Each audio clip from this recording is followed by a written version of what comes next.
Emmanuel na hari namin, halina't kami sagipin, at utos mo'y tutuparin.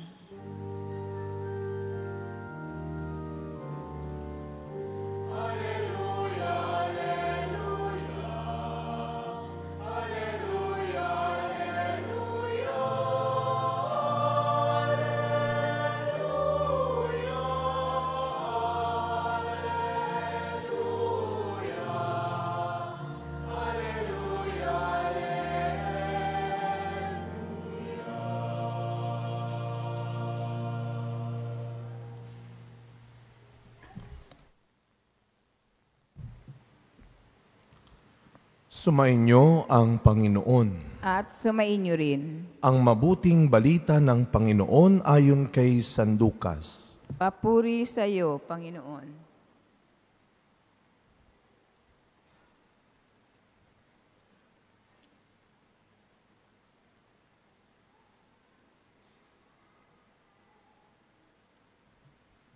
Si Maria'y nagmamadaling pumunta sa isang bayan sa kaburlan ng Judea. Pagdating sa bahay ni Zacarias, binati niya si Elizabeth. Nang marinig na Elizabeth ang bati ni Maria, naggagalaw ang sanggol sa kanyang tiyan. Napuspos ng Espiritu Santo si Elizabeth at buong galak niyang sinabi, "Bukod kang pinagpala sa babaeng lahat, at pinagpala naman ng iyong dinadalang anak. Sino ako upang dalawin ng ina ng aking Panginoon? Sapagkat pagkarinig ko ng iyong bati, ay naggagalaw sa tuwa ang sanggol sa aking tiyan. Mapalad ka, sapagkat nanalig kang matutupad ang ipinasabi sa iyo ng Panginoon." Mga kapatid, ang mabuting balita ng Panginoon. Pinupuri ka namin, Panginoong Hesukristo. Good morning po sa inyong lahat. Good morning po, Father. Batiin natin ang mga katabi nating good morning. And welcome po sa ating pang-ilang umaga.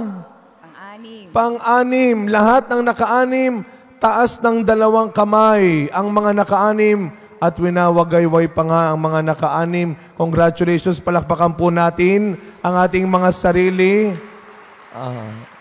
Yung mga naka-anim, taas ang kanang kamay lang. Mga naka-anim na araw, taas ang kanang kamay. Yung mga naka-anim na araw.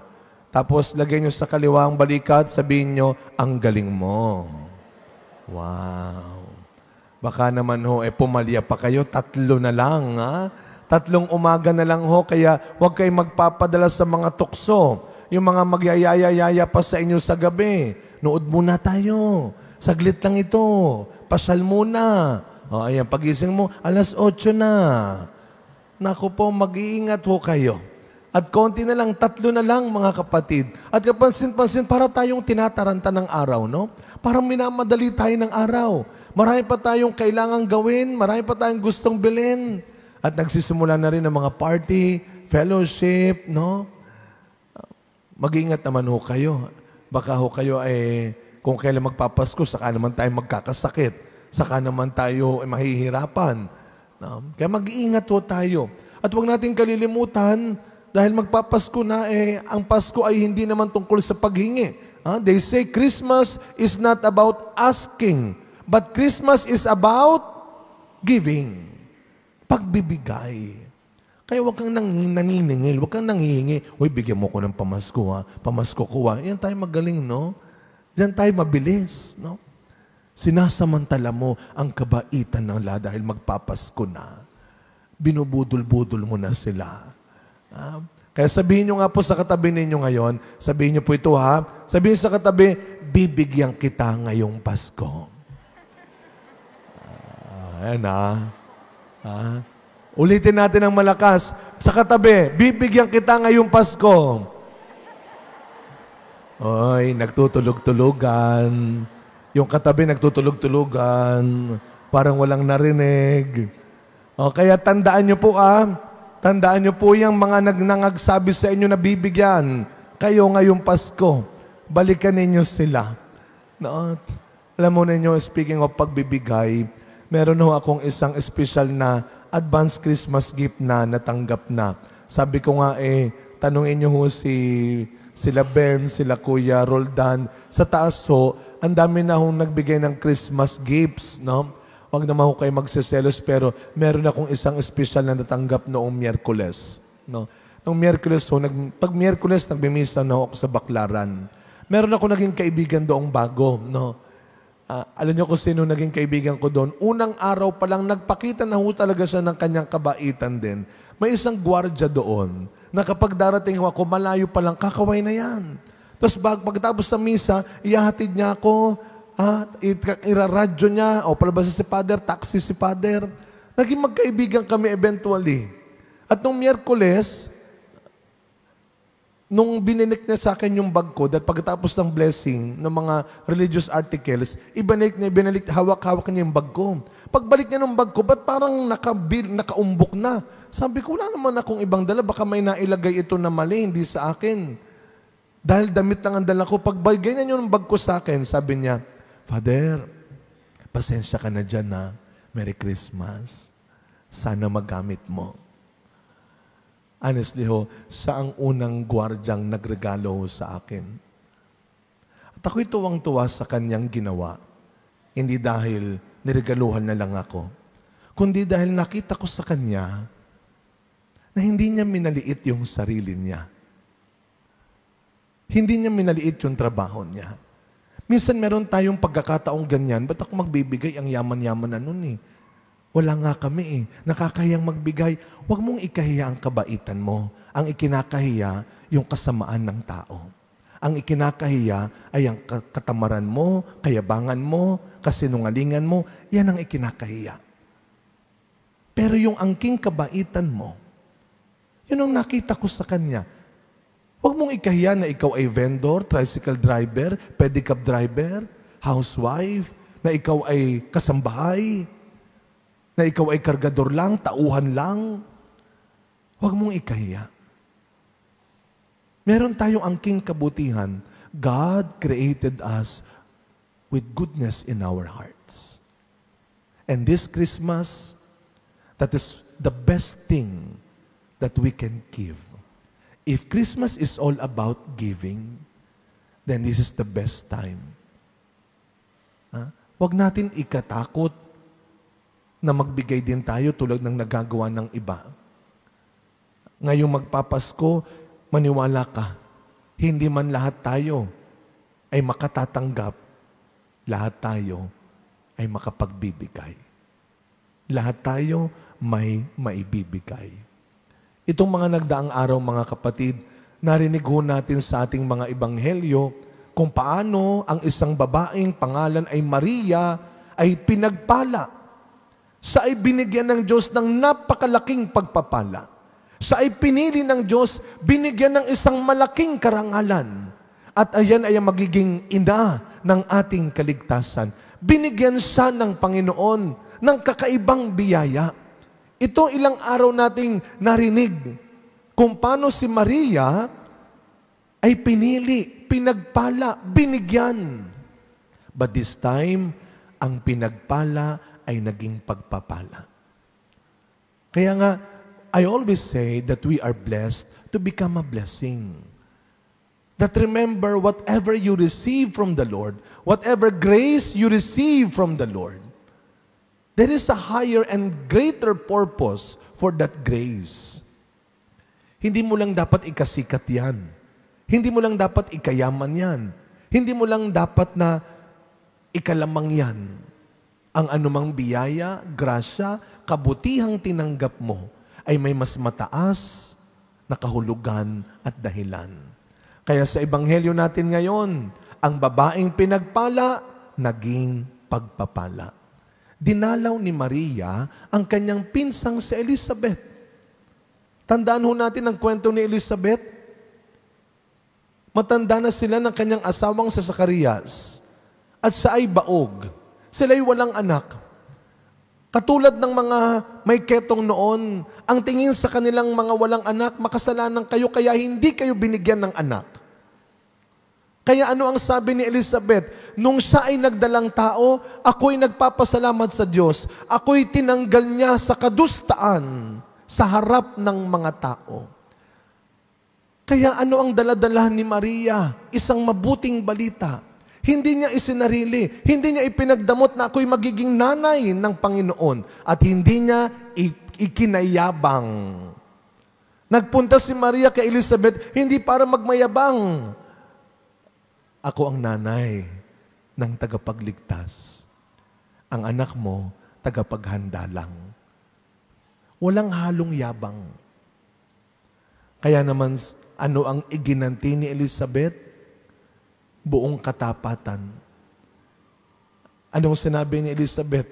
Maganda sa lengguwahe natin na ito.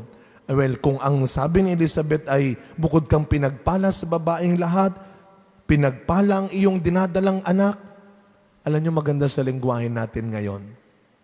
Siguro nang makita ni Elizabeth si Maria, in our own language, in our time, the only word na nasabi ni Elizabeth, I am happy for you.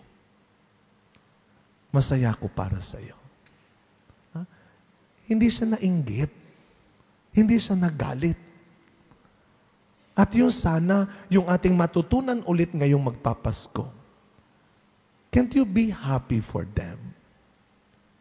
Kailan ka huling naging maligaya sa pagpapala ng iba? O hanggang ngayon, nabubuhay ka pa rin sa inggit? Ang taong nabubuhay sa inggit, walang lugar sa langit. Sapagkat hindi niya nakikita ang pagpapalang binigay at ginawa ng Diyos sa kanya. Napakaganda nun. I am happy for you. Masaya ako para sa iyo. Pwede ho ba? Maganda yan ngayong umaga. Ibigay natin yan ngayong umaga sa mga katabi natin. Sabihin sa katabi, masaya ako para sa iyo. I am happy for you. I am happy for you. Kaya nga mga kapatid, sa panahon na ito ngayon, lalo na sa social media, na kung saan marami kang nakikita, marami kang nababasa, ang bilis-bilis mong maapektuhan. Kaya ako nalulungkot. Dahil tignan ho ninyo, pansinin ninyo, talagang binago na ng social media rin, ng gadgets din, ang itsura ng Pasko nating mga Pilipino. Kahit po nagagalit tayo kuminsan dahil ang ingay-ingay, ang kulit-kulit nilang namamasko, pero sigurado ako, kahit papano hinahanap nyo na yung mga nangangaroling na bata, wala na. Nakanuknuk na sa gadgets nila. Sayang. Kaya nga, itong umaga, simula kahapon, mangangaroling ang mga bata, mamaya bago matapos ang misa, meron tayo ulisat na mga kabataang mga ngaroling sa atin. Lalo na ngayon laganap na sa social media. Ang dami mong makikita, ang dami mong mababasa, na naapektuhan ka. Feeling mo para sa'yo yung nabasa mo. Feeling mo tungkol sa'yo yung sinulat sa social media. Araw-araw, marami silang masasabi. Araw-araw, iba-iba ang ibabati nila sa'yo. Pero pwede ba? Makinig ho kayo. Hindi lahat ang nababasa mo at nakikita mo, minamind mo. Hindi ito lahat sa'yo. Alam niyo, nung dating ako'y nagmimisa pa sa Mega Mall, isang linggo, one Sunday, nung magmimisa na ako, may isang matandang lalaking tumatakbo palapit sa akin. Sabi niya, Father Hans, you are Father Hans? Sabi ko, yes po. Nako, it's good to meet you, Father. Matagal na kitang sinisimbahan. Nanonood ako sa iyo kasi online ho yun sa TV Mass. Alam mo, Father, sabi niya, linggo-linggo kitang sinisimbahan. Linggo-linggo ako nagsisimba sa iyo. Sa isip-isip ko, nambobola ito. Linggo-linggo daw, once a month lang naman ako nandoon. Linggo-linggo daw. Sabi ko, anyway, maraming salamat po. And I'm happy to meet you. Sabi niya, alam mo, Father, tuwang-tuwa ako sa'yo. Pag nagsisermon ka, tapos sinasama mo yung nanay mo sa sermon, kinukwento mo yung nanay mo. Sabi ko, kayo tuwang-tuwa. Siya, inis na talaga. Sabi niya, alam mo, natutuwa ako sa'yo, Father. Pero sa totoo lang ho, isa ho sa mga, wala namang perpektong tao. Kaya walang perpektong pamilya. Kaya huwag ka kagad na naiinggit at sasabihin mong, buti pa sila, napakapangit ng pamilya namin, napakalungkot ng pamilya namin. Baka magulat ka. Meron pa palang mas malala. Walang perpektong pamilya. Kami ng nanay ko, kahit ako bilang pare, nagkakatampuhan din kami. At isa sa mga tampuhan naming magnanay, pakisagot nyo nga po ako mga nanay na nandito ngayon, isa sa mga madalas naming pinagtatalunan, bakit ba kayong mga nanay kasi? Pag nagdadala kayo ng bag, kung hindi ang laki-laki, ang bigat-bigat. Yan ang pinagtatalunan namin. Eh minsan aalis kami, sabi ko, ang laki naman ang bag mo, mag-overnight ka ba? Alam niyo, sasabihin naman lagi niya, bitawan mo yan. Pinapadala ko ba sa'yo yan? Hindi sa'yo yan. Bitawan mo yan. Minsan magagalit tayo, ang laki ng bag nila, pero wag kang magtanong ka, may Band-Aid ka? Meron. Meron kang Vicks? Meron. Meron kang tinapay? Meron. Nagagalit tayo, pero lahat naman ang hingin natin, nasa bag nila. Kasi daw, ang mga nanay, bago umalis ng bahay, iniisip kung anong kakailanganin natin. Amen. Kaya kahit mabigat, kahit mahirap, dadalhin nila. Pero, may isa akong gustong iwan sa inyo na sinasabi lagi ng nanay ko sa akin na totoo sa buhay natin. Sabi ng nanay ko, bitawan mo yan. Hindi sa'yo yan. Hindi lahat ng naririnig mo at sinasabi sa'yo, sa'yo. Hindi lahat minamind. Mas pakinggan mo ang mas maraming tao na may masasabing maganda at tama, kagaya ng pinsan ni Maria. Bigyan ka man ng mundo ng 10 dahilan para umayaw na. Bibigyan ka pa rin ng Diyos ng 1 dahilan para magpatuloy pa. Yan ay sa tulong ng mga taong kaya at marunong magsabi, magbigay ng katotohanan sa iyo. Kaya sa umagang ito, bago natin tapusin ang pagninilay, magbibigay ulit tayo. At ang ating unang bibigyan ng aginaldo ngayong umaga, ito ko iibahin ko kasi kagabi iba. No? Ngayong umaga, gusto ko po, naghahanap po ako ng isang kaibigan na magdadala ng kanyang mabuting kaibigan dito. Sino ang may isang kaibigan na lakas loob na magdadala ng kanyang mabuting kaibigan dito? Tumayo po. Sige po. Aba talaga naman. Talaga ba? Iba rin talaga. Kinaladkad yung kanyang mabuting kaibigan. No? Sige po. Bigyan na kapalakpakan po natin si Sister. Sister, yung pagkakahawak nyo, parang hino-hold up nyo po si Mami Doy. Bigyan nyo na isa lang. Ngayon, sino sa inyo ang bitatanggap? Ayan, sister. Diba? Magkaibigan ho kayo talaga, magkapatid, magkaibigan, magkabarangay. Pero ang ganda ng pagkakahawak niyo po kay Mami Doy, no? Parang hinold up ninyo, no? Congratulations po. Isa pa, sa mga bata naman, sige na, halika, nasa dulo. Halika. Nagbatukan pa, mabuting magkaibigan talaga. Dali mo na yung kaibigan mo rito. Dali. Sabi niya, pupunta ka doon o tatapusin natin ang pagkakaibigan natin ngayon. Sabi niya, halika na, dali mo na siya. Wala. Iba na lang. Ayaw. Isa pa. Dali nyo na po dito. Dali na. Tinulak naman ngayon. Kaya na binatukan ngayon. Iba na ang mga kabataan talaga ngayon. Ibang maging magkakaibigan. Dali na. Lapit na. Dali mo na. Ay, kung sinong mauna dito? Dali mo na. Ang mabuti mong kaibigan. Ay, ito na nga lang. Ito na sila. Very good. Si Mara at Clara. Lika. Wala na, ang tagal nila. Sino ang mabuting kaibigan? Wow. Sabi niya, mabebenta ba natin ito? Sabi ng bata. Palakpakan natin po ang mga mabubuting magkakaibigan. Ang sweet naman. Kaya mga kapatid, sa pagpapatuloy ng ating misa, mamaya ho, bago kayo matulog, bigyan nyo naman ng magandang maririnig yung mga kasama nyo sa bahay. At sana araw-araw, ugaliin natin maging mabuting kaibigan. Marunong magbigay, hindi man ng material na bagay, kundi ng dahilan para mabuhay. Halina, liwanag ng pag-asa. Halina. Amen.